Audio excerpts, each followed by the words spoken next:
Madame, Monsieur, bonsoir. Nous sommes le vendredi 13 décembre 2024. Il est 19h45 à Danané. Allons pour le sommaire de cette édition.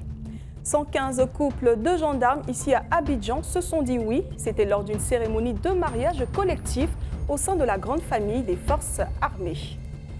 Et puis, succès éclatant pour la comédie musicale Oufoué-Boigny, portée par le journaliste et écrivain Serge Billet ce vendredi 13 décembre 2024 au Palais de la Culture.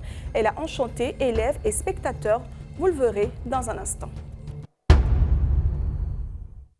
Et je vous le disais à l'instant, en titre, faire découvrir la vie de Félix Oufoué-Boigny aux jeunes. Tel est le pari réussi de la comédie musicale organisée ce 13 décembre 2024 au Palais de la Culture. Portée par Serge Billet, cette œuvre a captivé élèves et spectateurs en retraçant en chant et danse la vie politique et personnelle du premier président ivoirien, Philippe Akwa, Félicien Biao. Fait vivre aux plus jeunes la vie du premier président de la Côte d'Ivoire, Feu Félix Oufoué-Boigny, à travers une représentation théâtrale. C'est l'objectif de la comédie musicale tenue ce 13 décembre 2024 au Palais de la Culture de Treichville, organisée par la troupe de Serge Billet en présence des élèves de plusieurs collèges et lycées d'Abidjan. La Côte d'Ivoire de demain, c'est eux la relève.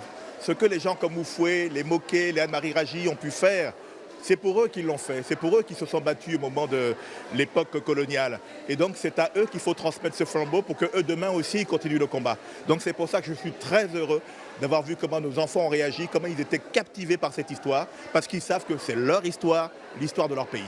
Pour ces élèves venus observer cette comédie musicale, c'est une partie de l'histoire de la Côte d'Ivoire qui est visitée à travers cette représentation.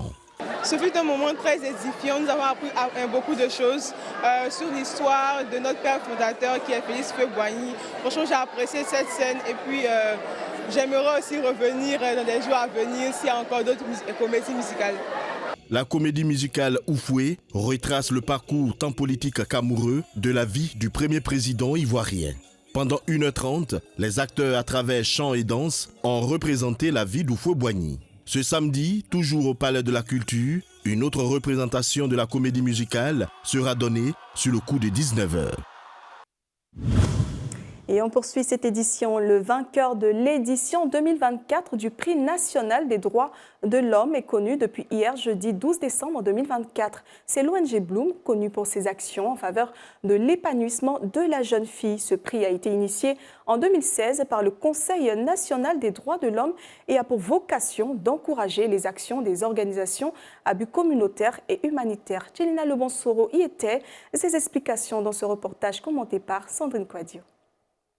Premier prix national des droits de l'homme CNDH, édition 2024, est attribué à l'ONG Bloom. Avec un score de 451 points et une moyenne de 61,43 sur 100, l'ONG Bloom remporte l'édition 2024 du Prix national des droits de l'homme ce jeudi 13 décembre 2024 à Abidjan. En effet, l'ONG Bloom s'est démarquée par son projet Villa Bloom, un centre d'accueil et de formation pour les femmes et les filles victimes de violences basées sur le genre. Et nous, en tant qu'organisation, nous nous inscrivons depuis 2018 dans cette lutte-là. Et je pense qu'aujourd'hui, notre projet a attiré l'attention des jurys du Conseil national des droits de l'homme qui a bien voulu nous décerner ce prix. En plus de son prix, l'ONG Bloom repart avec un chèque de 1 500 000 francs CFA, suivi par le deuxième, l'ONG Aprofam, qui part avec 1 million, et le troisième prix attribué au Parlement des jeunes de Côte d'Ivoire, section Anyama, qui repart avec 500 000 francs CFA. Pour cette édition, le thème du prix était « La solidarité au cœur des droits économiques, sociaux et culturels ». Pour le Conseil national des droits de l'homme, ce prix est un appel à l'attention des gouvernants sur la nécessité de promouvoir davantage la solidarité. Il s'agit en effet de récompenser les initiatives exemplaires qui incarnent la solidarité et qui ont un impact tangible sur l'inclusion et la protection des groupes vulnérables que sont les femmes, les jeunes, les personnes âgées et les personnes en situation de handicap.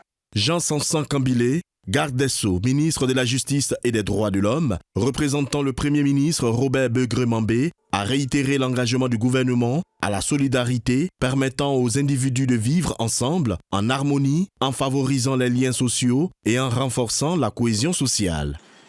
Cette distinction qui récompense les efforts accomplis par les personnes physiques ou les organisations qui œuvrent dans le domaine de la promotion de la solidarité en lien avec les droits économiques, sociaux et culturels revêt une garantie, une grande importance.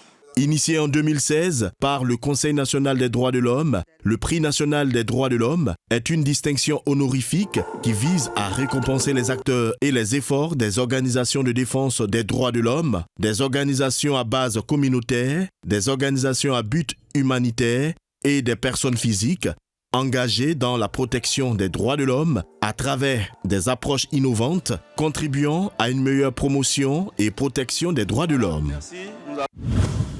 Et une note amoureuse dans cette édition. Aujourd'hui, la caserne de gendarmerie d'Agban, dans la capitale abidjanaise, a vibré au rythme du bonheur de 115 couples gendarmes qui se sont unis pour la vie par le lien du mariage. C'était à l'occasion de la 4e édition du mariage collectif des gendarmes, initié par l'Association des épouses de gendarmes. Cet événement a été l'occasion de célébrer l'amour et l'engagement de ces couples au service de la nation. Francis Kofi, présent à ce grand événement, nous raconte l'histoire d'amour d'un couple gendarme qui se sont rencontrés depuis 2010. C'est dans son reportage commenté par Marion Été.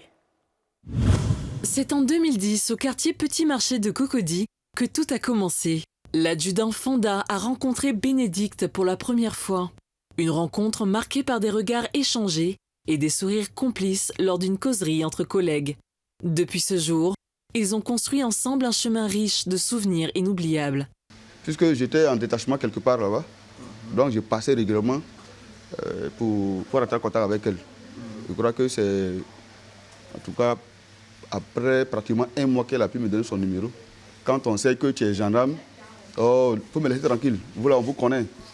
Ah, donc, mais avec le temps, en tout cas tout s'est bien passé.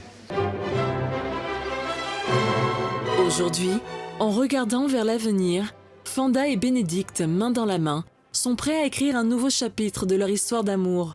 Alors, à l'occasion de la 4e édition du mariage collectif des gendarmes, un moment plein d'émotion et de joie, où Ouattara et Bénédicte se sont dit oui officiellement, devant leur famille et le monde entier, célébrant ainsi 14 années de vie commune avec à la clé 3 enfants. Vos fiancés ici présents. Oui! À côté de Fonda et Bénédicte, 114 couples gendarmes se sont unis pour le meilleur et pour le pire. Les émotions étaient à leur comble, les vœux échangés, les alliances scellées et les applaudissements chaleureux résonnaient dans la caserne de Agban. C'était un moment de solidarité et de fraternité où l'amour et le professionnalisme se mêlaient harmonieusement. Surmonter tous les problèmes que nous avons eus. C'est pour cela que nous avons pu passer tant de temps ensemble aujourd'hui. Moi, je suis fier de ma femme, par exemple, laquelle je suis venu l'honorer. Ça fait 12 ans que nous sommes ensemble. Depuis, j'étais en classe de première. Et aujourd'hui, c'est mon jour. Je suis content. Chaque couple avait son propre récit d'amour à partager, des histoires de dévouement et de soutien mutuel au sein de la communauté gendarmesque. Le général de corps d'armée de la gendarmerie, après avoir adressé ses félicitations aux nouveaux mariés, a exprimé ses vœux pour que la grâce et la bénédiction divine les accompagnent tout au long de leur vie conjugale.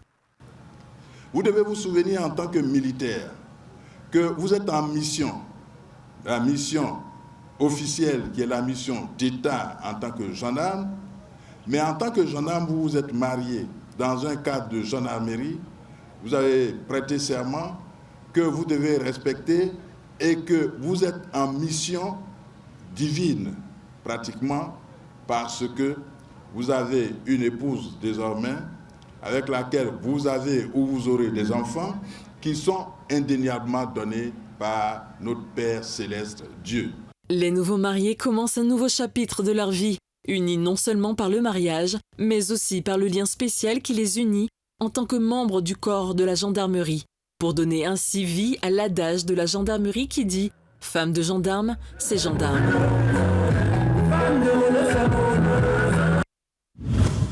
Et nous souhaitons une très bonne vie aux nouveaux mariés. On continue à l'international. Dans l'actualité internationale au Niger, les tensions montent entre le gouvernement et les médias internationaux, tandis qu'en France, François Bayrou est nommé Premier ministre dans un contexte politique fragile. Par ailleurs, aux États-Unis, Joe Biden accorde des grâces et réductions de peine historiques à ses concitoyens. Enfin, au Sénégal, Barthélémy Dias est déchu de son poste de maire de Dakar, alimentant les contestations. On fait le point avec Félicien Biao. Enfin, au Sénégal, Barthélémy Dias subit un nouveau réveil.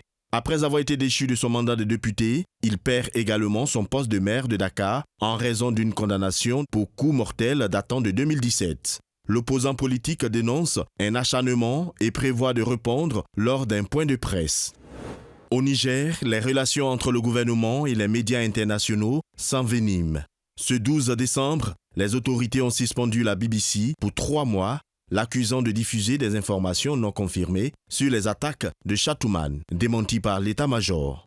Une plainte a également été déposée contre RFI pour incitation au génocide, dans un climat tendu depuis le coup d'État de juillet 2023, marqué par des suspensions similaires visant RFI et France 24.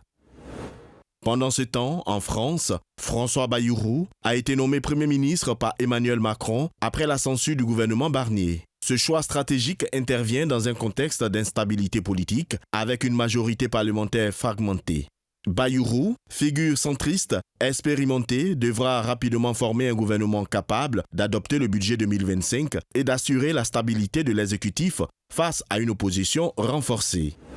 De l'autre côté de l'Atlantique, à 1 mois de la fin de son mandat, Joe Biden marque l'histoire en graciant 39 prisonniers et en réduisant les peines de 1500 autres, principalement pour des délits mineurs et crimes non violents. Cette décision, prise au nom du droit à une seconde chance, met en lumière le système carcéral américain qui compte 1,8 million de détenus.